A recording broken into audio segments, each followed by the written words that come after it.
Before I tell you what happened, let me ask you, have you ever been told you didn't deserve something that should have been yours simply because of how much money you had?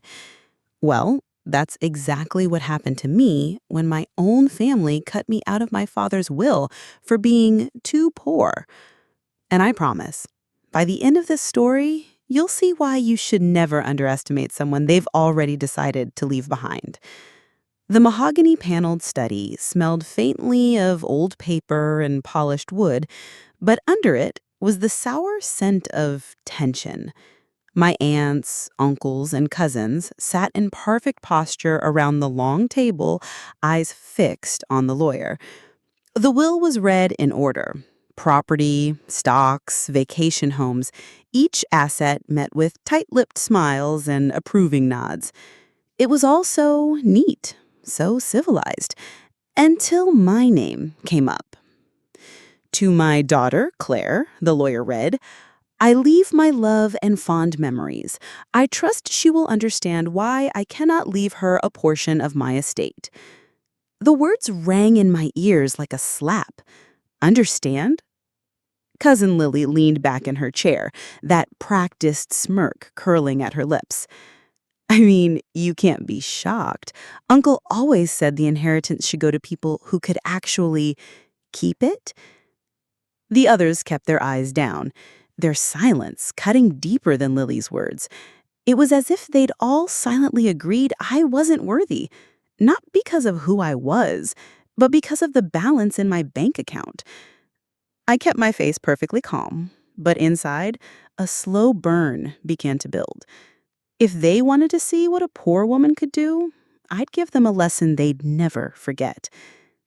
If your family cut you out of a will for being too poor, would you walk away quietly or fight to prove them wrong? Drop your answer below. I want to see how many of you would do what I did next. The meeting ended with polite murmurs and the shuffle of expensive shoes on marble floors. They all left clutching their new deeds and documents like prizes from a game they'd won fairly. I stayed seated, letting the room empty around me. Lily's perfume lingered in the air, sharp and cloying, like the echo of her smug grin. My father's attorney, Mr. Collins, glanced back at me from the doorway, his brow furrowed, as if he wanted to say something, but he simply nodded and left. On the surface, I looked calm. Inside, my mind was already working. They thought my lack of money meant a lack of intelligence, of resourcefulness. They didn't know that the past 5 years of scraping by had taught me more about stretching a dollar, negotiating, and spotting opportunity than their entire pampered lives combined. The will was final on paper, but I knew enough about business, law, and leverage to understand that final was a flexible word. That night, in my tiny apartment with peeling wallpaper and a mismatched sofa set, I pulled out the old wooden box I kept on the top shelf of my closet. Inside was my father's handwriting, letters he'd sent me over the years, contracts he'd had me sign for small side projects, and, most importantly, documents I'd never shown anyone. I poured myself a cup of tea, sat cross-legged on the couch, and began reading, slowly, methodically, looking for the thread I could pull. And when I found it, my lips curled into the smallest, most dangerous smile I'd worn in years. If you knew your family had just robbed you of what's rightfully yours, would you confront them immediately or play the long game and let them walk right into your plan? Let me know in the comments. I'm curious which strategy you'd pick. 2 days later, my phone buzzed with an unknown number. Claire, it's Anna from the will reading. Anna, my father's second wife's niece. Technically part of the family, though no one ever really counted her as one of them. She was always on the edges at gatherings, polite but quiet, never in the center of the gossip circle. She continued, I heard what happened, and I think you should know something. We met at a small cafe across town, the kind with fogged-up windows and the smell of cinnamon in the air. Anna sat across from me, glancing around before she spoke. They didn't just cut you out because of money, she whispered. Your father, he left you something, but they hid it. There's another document, one your cousins don't want you to see. My heart kicked against my ribs. You're sure? Anna nodded, sliding a folded envelope across the table. Inside was a copy of a property deed. Not just any property, prime land my father had purchased years ago, quietly, under a holding company. And the deed listed me as the beneficiary upon his passing. The catch, no one had transferred it yet, and according to the date, the legal deadline to claim it was fast approaching. I closed the envelope, my mind already racing. This wasn't just an inheritance. This was leverage. I didn't sleep that night. The deed sat on my coffee table, lit only by the dim glow of a single lamp, like a secret begging to be acted on. By morning, I'd made 2 calls. One to a real estate attorney who owed me a favor, and another to a private investigator I'd once helped with a financial case. If my family wanted to play games, I was going to make sure I knew every rule in the book and how to bend them. The attorney confirmed it within hours. The deed was legitimate, and my father's signature was airtight. Whoever hid this committed a serious offense, maybe even fraud. The investigator, meanwhile, promised to dig into how the property had been misplaced and who benefited from keeping it quiet. But I wasn't just going to walk into court waving a piece of paper. No. If I wanted to win, I had to make sure my family revealed themselves.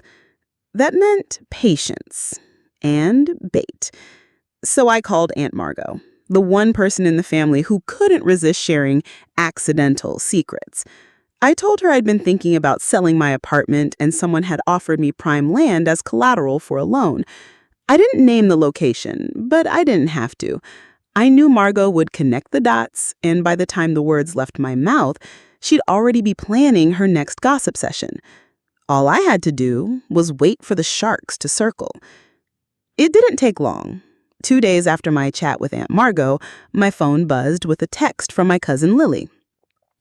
We need to talk. Urgent. I played it cool and told her I was free that afternoon.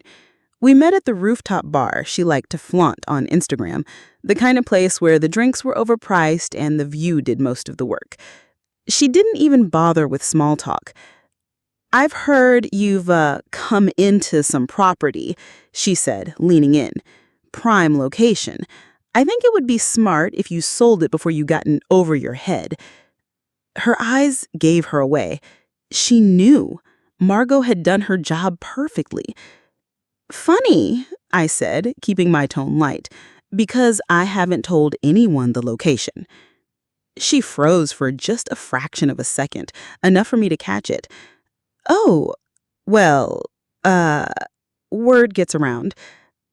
And just like that, I had her. If she knew details she shouldn't, it meant she had access to information only someone tampering with the estate could have. I didn't need her to confess outright. Her reaction was already enough to connect her to the cover-up. I smiled into my drink, my mind already pulling the next thread. This game was only just beginning. That night, I spread the estate paperwork across my dining room table.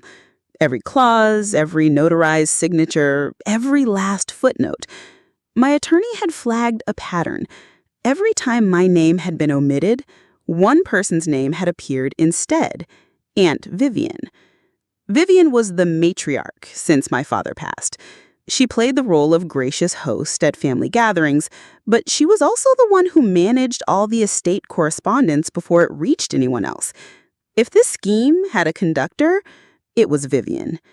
The problem, Vivian was smart. Too smart to leave her fingerprints on anything. I couldn't just accuse her. I needed her to incriminate herself, preferably in front of witnesses. So I devised a plan.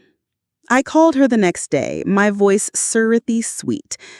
Vivian, I've been thinking about that property I supposedly own. I want to make sure it's handled properly. Maybe you could help me find the original paperwork? There was a pause, just long enough for me to know I'd struck the right nerve. Well, I'm not sure where that is, dear, she said carefully. Why don't you come by tomorrow and we'll look together? Perfect.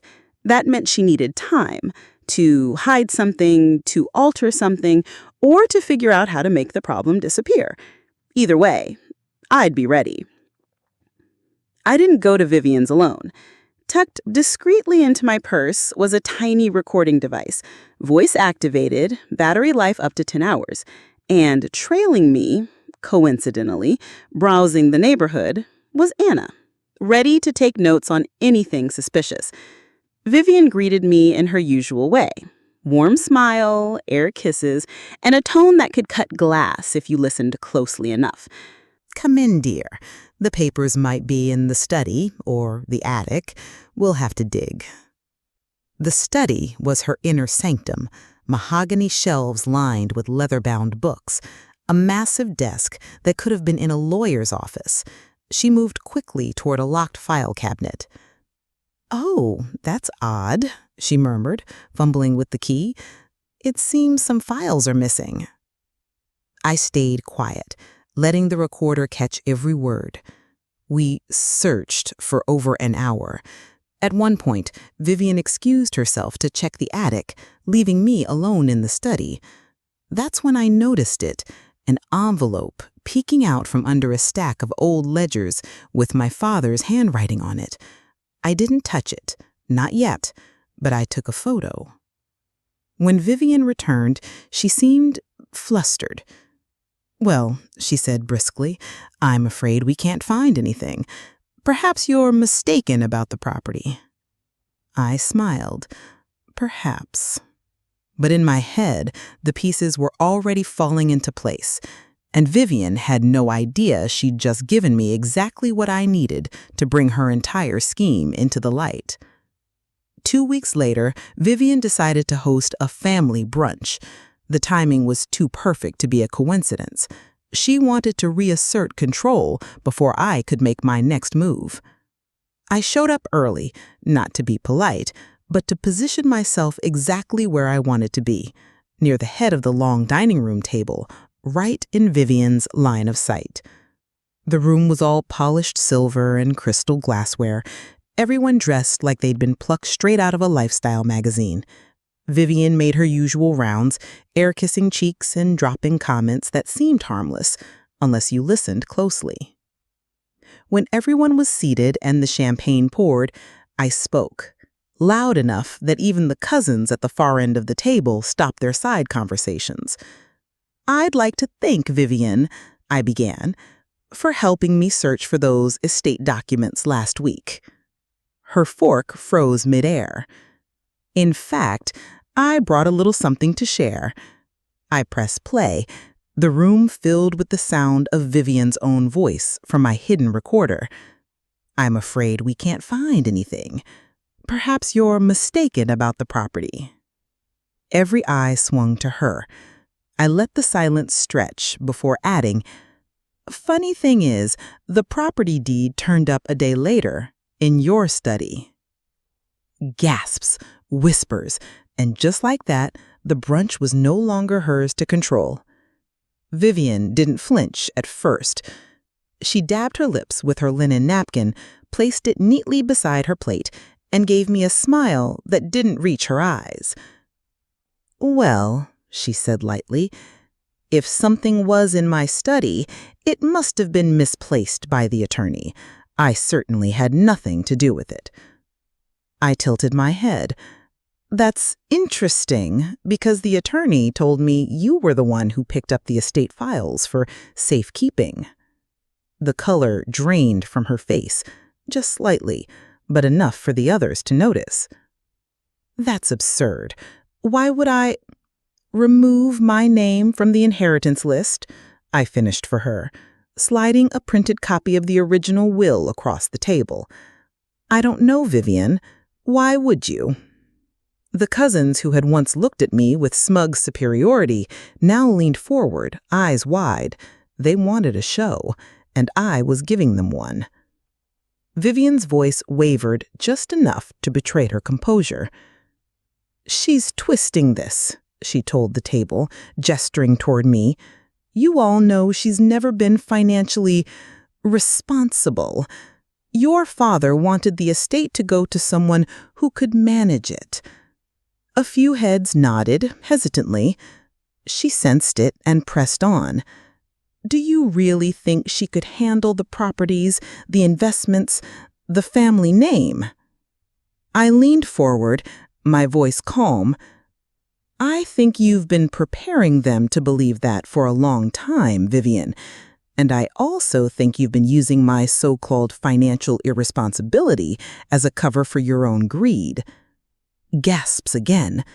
I reached into my bag and pulled out a second document, one she hadn't seen yet. "This is the bank statement for the trust account you've been managing, the one Father left in joint oversight." A murmur rippled through the table as I flipped the pages for them to see. "Look closely at the withdrawals. Same dates as your renovations in Paris, the ski trip to Switzerland, the new car." Vivian's perfectly composed face faltered for the first time. "Those were family expenses, charged to a fund meant for the next generation," I cut in. Her voice dropped, tight and defensive. "You have no proof those were personal." I smiled slowly. "That's where you're wrong, because I also have the receipts, all in your name." Vivian's hands gripped the edge of the table so tightly that her knuckles went white. She opened her mouth, ready to spin yet another excuse, but her voice came out sharp, almost a shout. "Why shouldn't I use that money?" she snapped. "I've managed this family for years while the rest of you did nothing. I earned it." The room froze. It was the first time she'd dropped the polite facade. The words hung in the air like smoke, thick, suffocating, undeniable. I leaned back in my chair, letting the silence wrap around her outburst. "So you admit," I said evenly, "that you took it for yourself?" Her eyes darted around the table, searching for allies, but all she saw were averted gazes and whispered exchanges. Even the cousins who had once defended her were now sliding away from her side. "You don't understand the pressure I'm under," she said, voice trembling now. "The family image isn't worth a penny if it's built on lies and theft," I said. Her jaw tightened, but she had nothing left to throw at me. She knew it, and so did everyone else in the room.